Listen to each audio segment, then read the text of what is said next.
Lord of the Mysteries. Chapter 7, Call Sign. You can address me as the Fool. The simple answer soon emanated through the grand hall and dissipated into the fog. However, the voice kept resonating in Audrey's and Alger's hearts, stirring up one ripple after another. They never expected such a designation, but they felt that he was deserving of it. The designation perfectly embodied his image as someone mysterious, powerful, and bizarre. After a few seconds of silence, Audrey stood up, held up her skirt slightly and bent her knees, curtsying to Zhou Mingrui. Honorable Mr. Fool, would you please permit me to take the liberty of requesting you to be the witness of our trade? It's nothing. Zhou Mingrui's mind whirred as he answered in a way that matched his status. It's our honor, Mr. Fool. Alger stood up as well. He bent his back slightly with his right palm over his chest. Zhou Mingrui lowered his right palm and smiled. Continue, the both of you. Alger nodded and sat back down before looking at Audrey. If you can obtain the ghost shark's blood, get someone to send it to the Warrior and Sea Bar at Pelican Street, in the White Rose Borough of Pritz Harbor. Tell the boss, Williams, that it's what the captain wants. Once I acknowledge receipt, will you be giving me an address to mail the potion formula to, or do you want me to tell it to you here directly? Audrey thought for a moment before saying with a smile, I will choose the more secure method. Let's do it here, although it's a test of my memory. Since Mr. Fool had agreed to bear witness for the trade, it also represented that there would be a similar gathering the next time. With this in mind, she suddenly turned her head as she looked at Zhou Mingrui with sparkling eyes. With a tone of interest, she suggested, Mr. Fool, would you mind making a few more attempts like this? Alger listened to her suggestion calmly. He was tempted by the suggestion as well. He hurriedly echoed, Mr. Fool, don't you find such gatherings interesting? Although your powers exceed our imaginations, there has to be certain domains that you don't understand or excel in. The person across me is obviously a young lady of lofty stature. I also have my unique set of experiences, insights, mediums, and resources. Perhaps there will come a day when both of us can help you complete something trivial that might be inconvenient for you. From his point of view, the fact that he had been pulled into this space without any warning or any means to resist meant that the mysterious Mr. Fool was in control.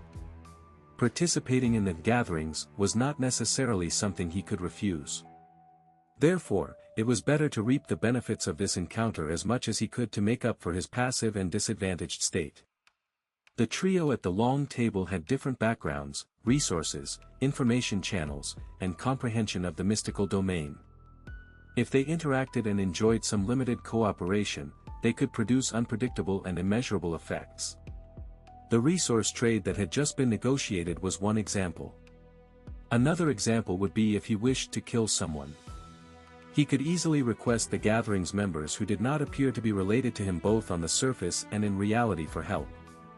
He could perfectly misdirect any investigators. A young lady of lofty stature. Was my behavior and accent that obvious? Audrey stared blankly, mouth slightly agape, but she soon jolted back to her senses and nodded her head without any hesitation. Mr. Fool, I think it's a very good suggestion.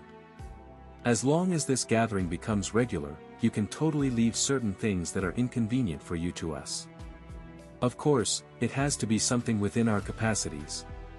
From the moment he heard the suggestion, Zhou Mingrui was already weighing the pros and cons. More gatherings definitely allowed him to gain more knowledge of the secrets of the Beyonders or other mysteries, a boon for his transmigration back. For example, it was likely that the potion formula would appear at the next gathering because of the spectators. Similarly, the information he gained was bound to be helpful for his present life. However, more gatherings meant it was easier to expose himself. Indeed, regardless of the world, there is no such thing as a free lunch. Zhou Mingrui extended his right hand again as he rapped the side of the long table with his finger gently. Considering the fact that he was in control of the gathering's summoning and dismissal, any threat of exposure was within the confines of his control. The pros clearly exceeded the cons, so Zhou Mingrui rapidly made a decision. He stopped his rapping as he smiled at the anticipative and perturbed gazes of the duo. I'm a person who likes a fair and equal exchange. Your help will not go unrewarded. Every Monday at 3 in the afternoon, try your best to be alone. After I make a few more attempts and figure out certain things, perhaps you can apply for a leave of absence ahead of time. You will no longer need to worry about being in inappropriate situations. This was a form of agreement to Alger's and Audrey's suggestions. Audrey had just turned 17. Having been taken care of her entire life, she had the character of a young girl. Therefore, she could not help but clench her fist and gradually pump it in front of her chest when she heard the fool's reply. Without waiting for Alger to say a word, Audrey said in excitement, her eyes glowing, "Then, shall we give ourselves call signs? After all, we can't use our real names for conversation. Although I might not be able to deceive Mr. Fool regarding my true identity, the person opposite me poses some danger. I must not let him know who I am." "Good idea," answered Zhou Mingrui in a simple and relaxed manner. Audrey's mind immediately began worrying as she aired her thoughts as they came to her. "You are Mr. Fool, which is derived from tarot cards. Then, as a fixed, long-term, and secretive gathering, we should be uniform in our designations." "Yes, I'll also choose one from the tarot cards." Her tone slowly turned joyous. "I've decided. My designation shall be Justice." It was one of the 22 major arcana tarot cards. "What about you, Mr.?" Audrey cheekily smiled at her partner sitting across her. Alger frowned slightly before relaxing it immediately. "The Hanged Man." It was another major arcana card. "Alright, then we can be considered as the founding members of the Tarot Club." Audrey was the first to blurt it out happily, only to look fearfully at the fog-concealed Zhou Mingrui. "Will that be alright, Mr. Fool?" Zhou Mingrui shook his head in amusement.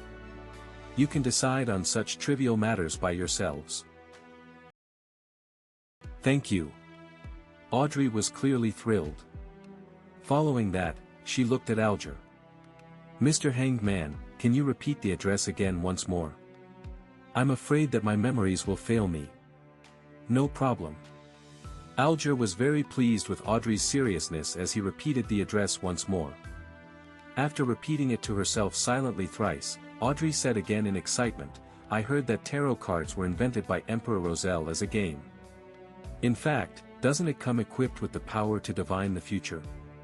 "No. Most of the time, divination stems from oneself. Everyone has something spiritual about themselves, allowing them to attune to the spiritual world and connect to information about themselves at an even higher level. However, ordinary folks are unable to notice this, much less be able to interpret the signs they receive. This information will present itself with the help of divination tools. Let me raise a simple example: dreams and dream interpreters." Alger took a glance at Zhou Mingrui and seeing no response from him, he refuted Audrey's claim. "Tarot cards are, in fact, such a tool. It uses more symbolism and more logical elements to help us in conveniently and accurately interpreting the signs."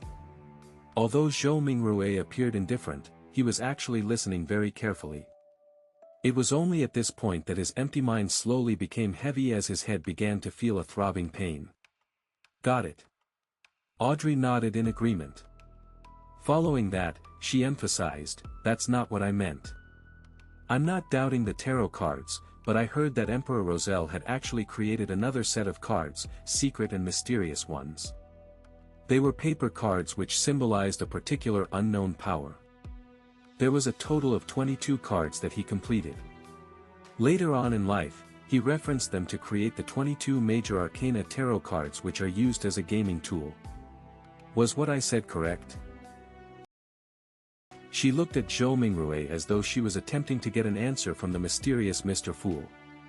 All Zhou Mingrui did was smile without saying a word. He cast his gaze at the Hanged Man as though he was putting him to the test. Alger subconsciously straightened his back and said in a deep voice, "That's right. It is said that Emperor Roselle had seen the Blasphemy Slate, and that set of paper cards contained the profound mysteries of the 22 Paths of the Divine. 22 Paths of the Divine, repeated Audrey with a longing tone. At that moment, Zhou Mingrue's headache intensified. He felt that his invisible connection with the crimson stars and grayish-white fog was beginning to falter. "All right, that will be all for today's gathering," he said in a deep voice after making the decision immediately. "By your will." Alger bowed his head respectfully. "By your will." Audrey mimicked the hanged man. She still had many questions and thoughts, thus, she was unwilling to have it end so soon. As Zhou Mingrue severed the connection, he said with a smile, "Let us look forward to the next gathering." The stars brightened once more as the crimson light receded like water. Just as Audrey and Alger heard Mr. Fool's words, their figures turned into a blur as they phased away. In a second, the projection shattered as the grey fog restored its silence. As for Zhou Mingrue, he felt himself turning heavy rapidly. His surroundings turned fleeting as his eyes met darkness before changing into dazzling sunlight. He was still standing in the middle of his apartment. It was like a dream. What the heck was that foggy world? Who or what sort of power created the changes that just happened? Zhou Mingrue sighed softly. He was completely puzzled as he walked towards the study desk as though his legs were filled with lead. He picked up the pocket watch he placed outside to determine how much time had passed. Time flowed at the same pace. Zhou Mingrue made a rough judgment. After putting down his pocket watch, he found himself unable to endure the splitting headache any further. He sat on the chair and lowered his head, using his left thumb and middle finger to massage his temples. After a long while, he suddenly let out a sigh and said in Mandarin, "From the looks of it, I won't be able to return any time soon." Only the clueless could be fearless. After witnessing such a fascinating event and learning the situation regarding Beyonders and the mysterious world, Zhou Mingrue no longer dared to rashly try the luck enhancement ritual using ancient Faisak or Lone language. Who knew what other kinds of situation would happen? Perhaps it would be more bizarre, horrifying, or even a living hell. At the very least, I should attempt only when I have a deep mastery of mysticism, thought Zhou Mingrue helplessly. Thankfully, the so-called gathering could provide him with help. After another bout of silence, he muttered to himself with a tone of dismay, disappointment, agony, and grief, "From this moment forth, I'm Klein." Klein tried his best to refocus his solutions and plans so as to purge the negative emotions in him. Perhaps, he could learn the potion formula for spectator from the side. The gathering that just happened sure is fascinating. People who reside in different places across the world can reduce hundreds of kilometers to just mere inches and discuss face-to-face while supplying each other's needs. Speaking of which, this does sound a little familiar. Klein was stunned for a few seconds before he burst out in laughter. Pressing against his temple, he jested under his breath, "Wasn't that a social networking platform?"